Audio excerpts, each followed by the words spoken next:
Odogwu. The voice rumbled. You have come for renewal. Chidubem swallowed hard. Yes. The masquerade stepped closer, its mask swallowing the moonlight. This time, the spirits demand not just any woman. They demand a woman you will love. Chidubem's heart stopped. You must find her. You must fall in love, and then you must sacrifice what you truly hold dear. The wind howled. His fate shifted. Hello, my dear friends, and welcome once again to Tales by Larinzy.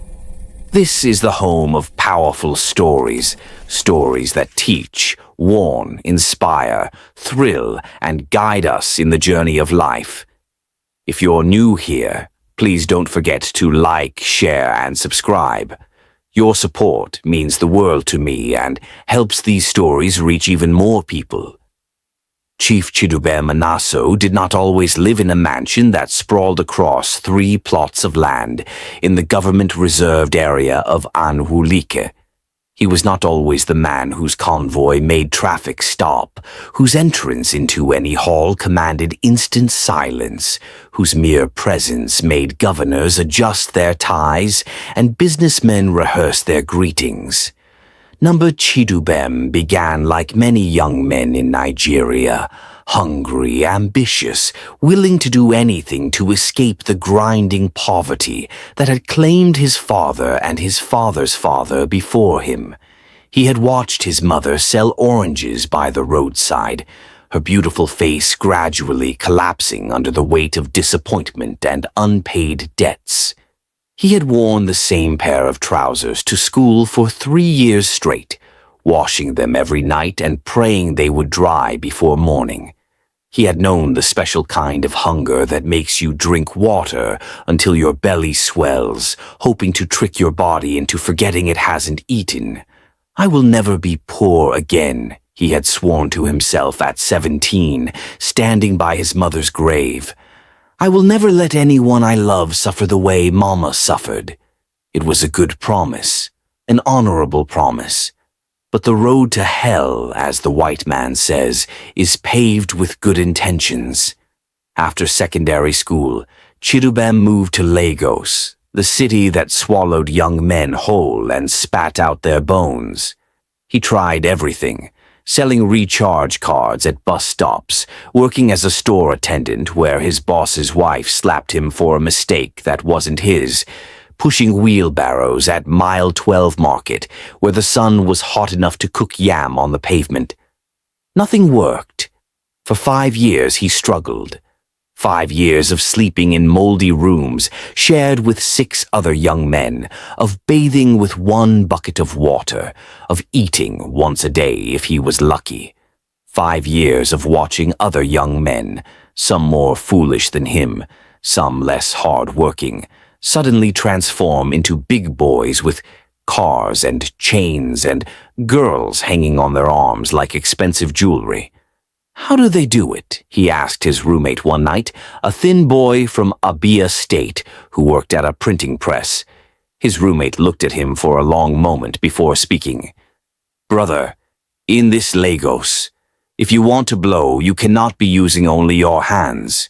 You need help, special help. What kind of help? The roommate lowered his voice to a whisper, even though they were alone. There are ways. People who can open doors, but those doors have locks that must be paid for. Paid with what? Money? I don't have any.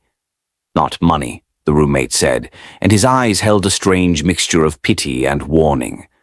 Other things, things that matter more than money. Chidubem was tired. Tired of being invisible, tired of being poor, tired of being nobody. So, when his roommate gave him an address, a dilapidated building in Mushin where a man called Baba Alakara lived, Chidubem went. Baba Alakara's office was a room that smelled of incense, tobacco, and something else, something that made your skin crawl even if you couldn't name it. The walls were covered with dusty mirrors, dried animal skins, and symbols that seemed to shift when you looked at them directly. The man himself was neither old nor young, fat nor thin. He was simply there, present in a way that made everything else in the room feel less real. "Sit down, Chidubem," Baba Alakara said before Chidubem could introduce himself. "How do you know my—" "I know many things." The man lit a cigarette that didn't smell like tobacco. "I know you are from Anambra State. I know your mother died 3 years ago from high blood pressure because she couldn't afford the drugs. I know you send money to your younger sister every month, even when you haven't eaten. I know you are a good boy." Despite everything, Chidubem felt himself relax slightly. "Then you understand why I'm here. Yes, you want to be rich. You want to matter. You want people to look at you and see somebody, not nobody." Baba Alakara leaned forward, his eyes catching the candlelight in an unsettling way. "And you want it quickly. You don't have 10 years to build a business slowly. You don't have the connections to get government contracts. You don't have rich uncles or political godfathers. You don't have rich uncles or political godfathers. Am I correct?" "Yes." The word came out as a whisper. "Then I can help you." Baba Alakara smiled, but it was not a comforting expression. "But you must understand something first. In this world, in this Nigeria where we live, wealth does not appear from thin air. It must come from somewhere. When I make you rich, I am not creating new wealth. I am redirecting it, transferring it from others to you. From who? That is not for you to know. All you need to know is that the wealth will come, and it will be legitimate. Real estate, investments, contracts, everything proper and legal. No one will question it. No one will suspect anything." This sounded too good to be true, and in his grandmother's stories, when something sounded too good to be true. "What is the price?" Chidubem asked. Baba Alakara nodded approvingly. "Ah, you are smarter than most who come here. Yes, there is a price, but it is not your soul if that's what you're thinking. No blood sacrifices, no killing, nothing like that." Chidubem felt relief wash over him. "Then what? Once a month you will bring a woman to a certain place. She must be young, between 20 and 35. She must come willingly, no force, no kidnapping. You will spend time with her, and then you will bring her to the ritual ground. What happens there is between me and the spirits. The woman will not be harmed physically. She will wake up the next morning and go home. That's all. That's all." Baba Alakara stubbed out his strange cigarette. "The spirits we serve feed on different things than humans do. They feed on innocence, on joy, on sanity, on the bright spark that makes a person fully alive. They will take that from the woman, and in exchange they will pour wealth into your life." Something cold settled in Chidubem's stomach. "You mean they will drive her mad?" "Not immediately, not obviously. She will simply fade, become less than she was. Some will wander, some will forget themselves, some will simply lose the light in their eyes and spend the rest of their lives as shadows." Baba Alakara waved his hand dismissively. "But they will live. That is more than others offer."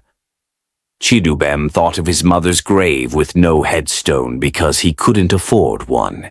He thought of his sister's school fees that he couldn't pay. He thought of 5 more, 10 more, 20 more years of poverty stretching ahead of him like a road with no end. "How do I know you're telling the truth?" he asked. "How do I know this will really work?" Baba Alakara smiled that unsettling smile again. "Give me 3 days. Go home. On the 3rd day, check your bank account." "But I don't." "You will," Baba Alakara said. 3 days. Then you will return and give me your answer."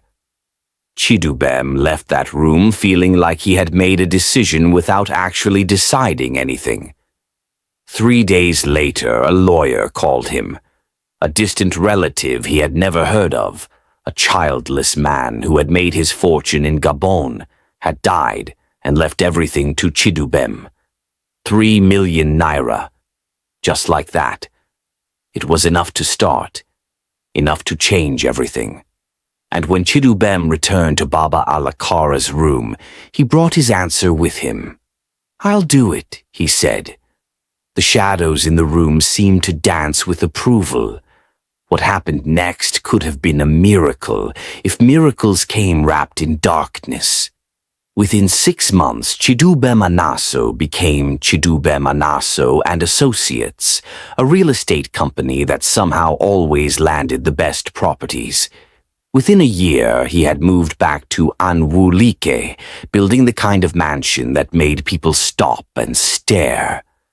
Within 2 years, he had married Udochi, a beautiful woman from a good family who thought she had won the lottery. The women came easily. That was the thing that surprised Chidubem most. How easy it was. He didn't have to hunt or trick or force. His wealth, his charm, his presence drew women to him like moths to a flame. University girls looking for someone to pay their fees, single mothers desperate for security, young women dazzled by the cars and the champagne and the promise of a better life. Every month he would choose one. He was always kind to them at first. He would wine them, dine them, make them feel special. He would take them shopping, pay off their debts, solve their problems. And when they trusted him completely, when they looked at him with gratitude and perhaps even love, he would take them to his private lodge, the bungalow behind his main mansion that everyone thought was for business meetings. There he would prepare them for the ritual without them knowing it was a ritual at all. A special drink, incense burning in the corner, soft music, and then, when the moon was right, he would drive them out to the abandoned estate where the masquerade waited. The women never remembered what happened there. They would wake up in their own beds the next morning, feeling strangely empty but unable to explain why. Some thought they had been drugged and robbed, but when they checked, nothing was missing. Their money was intact, their phones, their jewelry. Everything was there. Everything except something inside them that couldn't be named or measured. Within weeks, the changes would begin. A promising student would suddenly drop out of university, unable to concentrate. A vibrant businesswoman would close her shop and spend her days staring at nothing. A bright young girl would start talking to people who weren't there, but no one connected it to Chief Chidubem Anaso, the generous philanthropist who sponsored church programs and paid for poor children's school fees. The man whose smile could light up a room. The man everyone called Odògwූ. After all, powerful men had mistresses. That was just how things were. And if some of those women later had problems, well, that was liar, wasn't it? Stress, drugs, mental illness. There could be 1,000 explanations. No one wanted to believe the real one. Every month, on the night when the moon curved like a sickle, what the old people called Onwa Mugboro, Chief Chidubem would drive alone to the abandoned estate on the outskirts of Anwuli. It had been abandoned halfway through. Now it stood like a monument to broken promises, empty buildings with hollow windows, overgrown courtyards where snakes sunbathed, and an eerie silence that made even the crickets seem hesitant to chirp. But on ritual nights, the place came alive in ways that had nothing to do with life. The masquerade would be waiting in the central courtyard. It was not like the masquerades that danced at festivals, bringing joy and entertainment. This one stood perfectly still, its costume woven from materials that seemed to absorb light rather than reflect it. The mask was ancient, carved from wood that looked almost alive, with empty eyes that somehow saw everything. When it spoke, its voice came from everywhere and nowhere, like drums buried deep underground, like thunder rolling through caves. "Odogwu," it would say, and the word carried weight beyond its meaning. "You have brought the offering." "I have," Chidubem would reply, kneeling before it. The woman would stand beside him, her eyes glazed from the preparations he had made, seeing but not seeing, present but not present. "What is her name?" He would tell it, and the masquerade would repeat the name 3 times, each repetition stealing something from the woman's essence. Her shoulders would slump a little more with each word. The light in her eyes would dim, like someone turning down a lamp. Then the masquerade would begin the ritual, a dance without music, movements that defied normal anatomy, gestures that painted symbols in the air. Chidubem never watched this part directly. He had learned early that some things were not meant to be seen by human eyes, even if those eyes had already seen too much. When it was over, and it always ended when the moon reached its highest point, the masquerade would turn to him. "The covenant is renewed. Your wealth will multiply. Your enemies will fall. Your name will be praised." Then always it would add the warning. "But remember, Odogwu, what you take must be taken willingly. What you use must be used properly. And above all, you must never break the covenant. Never refuse the monthly offering. Never speak of this to anyone. Never try to undo what has been done." "I understand," Chidubem would say. "Do you?" The masquerade would tilt its head, and somehow that gesture was more terrifying than any threat. Many understand at first, but time wears on understanding. Conscience grows heavy. Fear takes root. Do not let these weaknesses destroy you. And then the masquerade would fade, not disappear exactly, but become less and less present until it wasn't there anymore, leaving Chidubem alone with a woman who would never be whole again. He would drive her back to town, drop her off at her house, and leave her at her doorstep like a package delivered to the wrong address. In the morning she would wake up with a headache and a strange emptiness, but no memory of the ritual. And Chidubem would return to his mansion, where he would find that his bank account had grown larger, or a new contract had come through, or a business problem had mysteriously resolved itself. For 7 years this pattern continued like clockwork. 7 years of growing wealth, 7 years of mounting fame, 7 years of women entering his life bright and leaving it dim. 7 years of being Odogwu, the man who had everything. But folk tales teach us that 7 is a powerful number, and that all covenants eventually demand more than the original price. The first sign came on the night of his daughter's 10th birthday party. Chief Chidubem had spared no expense. There were bouncers at the gate, a DJ whose music thumped through the entire neighborhood, a clown that made the children shriek with laughter, and enough food to feed half of Anhulik. Politicians came, businessmen came, even the traditional ruler sent a representative bearing gifts and blessings.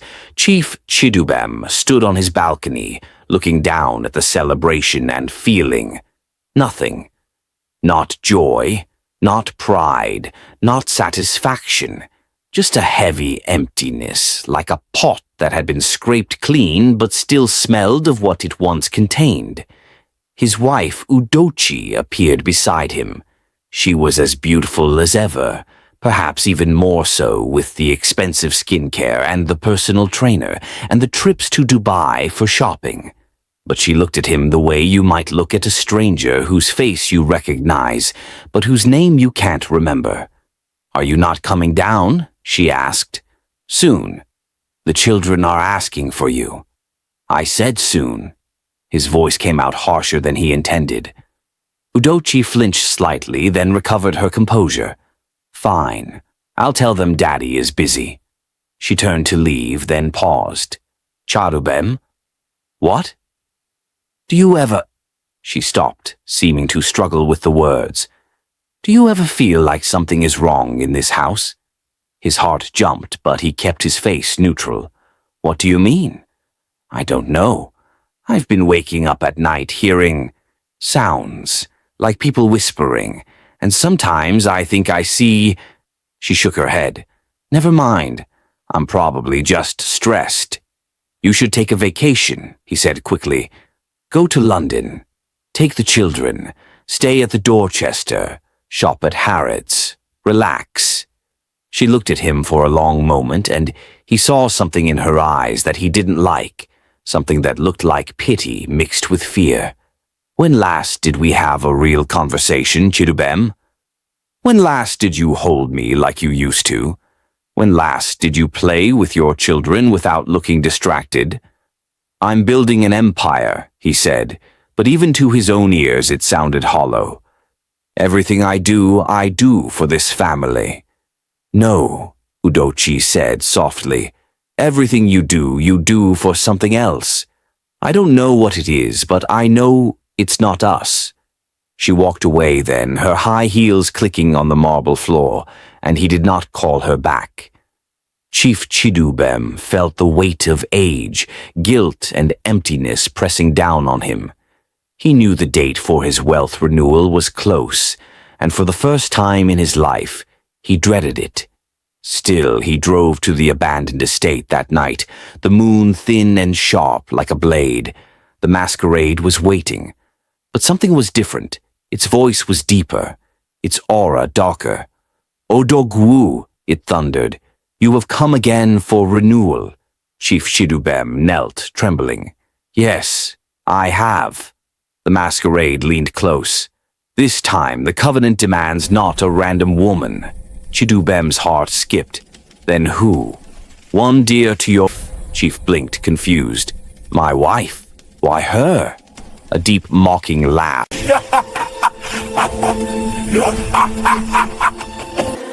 Your wife is not dear to you. Your heart has never been tied to her. We want a woman you will love.